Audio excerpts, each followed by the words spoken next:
1241, puisqu'à l'époque, le roi d'Angleterre, Henri III, était également duc de Normandie, mais également, oui.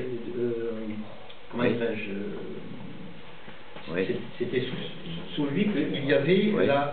l'Aquitaine.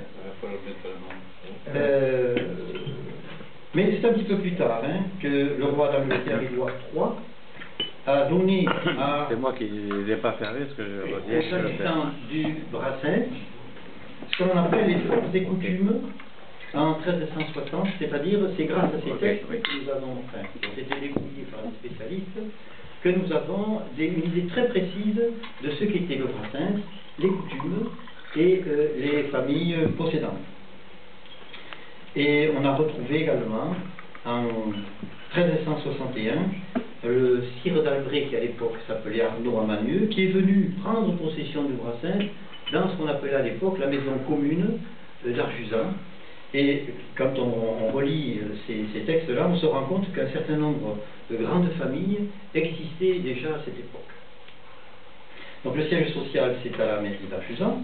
Comment fonctionnons-nous? Bien comme toute association, avec un président, un bureau, un conseil d'administration. Actuellement, nous sommes 170 membres, ce qui veut dire que d'année en année, on étoffe le nombre de sociétaires, sans faire comment dirais-je, de promotion particulière, si ce ne sont les articles que le correspondant local nous accorde dans la presse, comme vous avez pu vous en rendre compte. Nous avons acquis, si je puis dire, nos lettres de noblesse depuis 2 ans, puisque nous avons été reconnus par les archives départementales des Landes et surtout par la Bibliothèque nationale de France, puisqu'on est tenu maintenant de respecter un certain nombre de critères, et notamment le Code du patrimoine qui nous fait obligation d'envoyer tous nos écrits à la Bibliothèque nationale de France.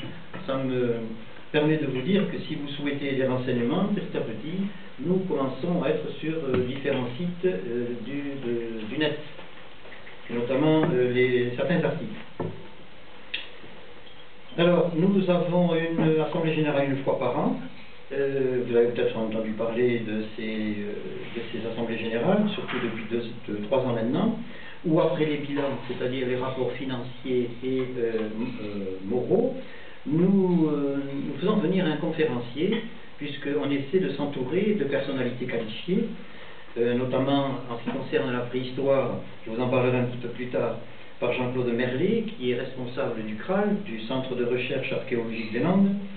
Lorsqu'on a des problèmes de toponymie, d'études de certains termes, on demande à Bénédicte Boiry-Seigné, que vous connaissez, qui vient nous apporter ses lumières. L'année dernière, on avait demandé à Jeannot Darmenté de venir nous présenter quelque chose qui est un événement qui est quand même relativement récent, puisqu'il date de 1943. C'est le crash du bombardier B-17 américain au-dessus d'Arjusan.